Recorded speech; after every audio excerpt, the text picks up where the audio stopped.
저도 교육 수요자의 한 사람으로서 정치권이 바뀌고 교육부 장관이 바뀌어서 잦은 교육 정책의 변화가 일어나는 것들에 대한 국민들의 불안감이나 또는 불만 이런 것들은 이의가 없다고 생각이 됩니다. 그래서 뭐 지금 국가교육위원회가 대선 공약 때마다 올라갔던 그런 충분한 필요성에 대해서도 공감을 합니다. 근데 저는 여기 여러분 오신 분들한테 한번 나중에 답변을 들을 것 같은데 국민들이 원하는 게 국가교육위원회인지 아니면 우리가 말하는 대로 대한민국의 교육정책이 초당적, 그 다음에 초정치적 그런 좀 중장기적인 목표를 갖고 가는 것이 국민들이 바라는 것인지라고 엄격하게 저희가 해보면 사실 저는 후자라고 생각이 됩니다. 그러나 일반 국민들은 국가교육위원회라는 타이틀은 좋지만 그게 어떤 내용이 되는지는 잘 모르고 저는 우리 정치권에서 그걸 공약이라고 해서 그걸 실천하는 것이 목표가 되는 것은 저는 직무유기라고 생각이 됩니다.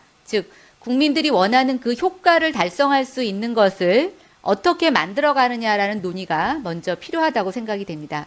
그런 측면에서 일단 적극적으로 지금 국가교육위원회 찬성 입장을 보이고 계신 분이 이제 김현영 진술자님하고 최규진 진술자이신 것 같은데요. 두 분에게 여쭤보고 싶습니다.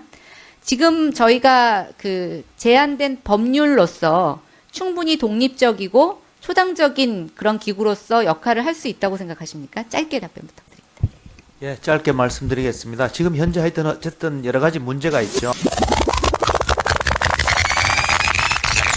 시대를 거스르는 어떤 계획하에 대학 교육이 진행되고 있는 이런 것들이 그거는 모든 사람들이 갖고 있는 문제의식인데요.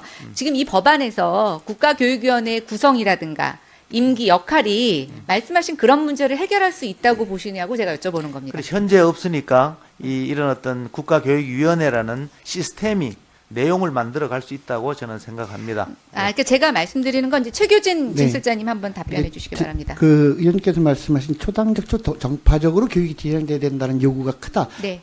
동의하고요. 네. 당연히 그래서 추진하는데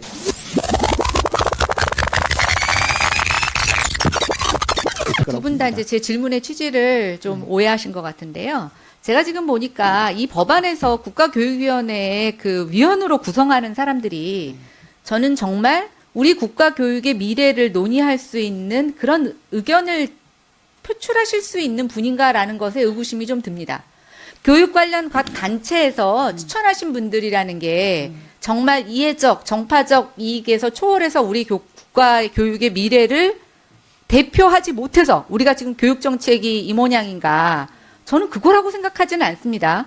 또 한편에서 보면 학부모들이나 교육 수요자를 대변할 수 있는 위원 구성에 대해서는 지금 전혀 이루어지고 있지 않고 저는 그렇게 생각합니다. 이게 정파적이라고 하는데 대통령이 이렇게 많이 지명하는 아까 이제 박인현 진술자께서는 얘기를 하셨는데 대통령이 이렇게 지명하면서 이거를 초당적 또 초정치적이라고 우리가 얘기할 수 있겠느냐라고 보면 저는 찬성하시는 분들 입장에서 좀 말씀을 드리자면 이런 걸 원하시는 게 아니라 이것보다 조금 더 진일보된 그런 의사결정 기구를 원하시는 게 아닌가. 결국 이런 구성을 하게 되면 저는 그 김경애 교수님이나 송기창 교수님이 지적하시는 것처럼 옥상옥 그다음에 교육부하고 업무를 충돌해서 어느 한쪽을 없애야 되느냐 이런 논란 속에서 계속 있을 수밖에 없다는 생각이 듭니다. 그래서 저는 다시 한번 말씀드리자면 이것의 필요성에 국민이 공감한다면 이것의 제목이나 조직의 문제가 아니라 이것이 가져오는 결과를 우리가 국민들에게 눈높이로 맞춰야 된다라는 생각을 좀 하고 있고요.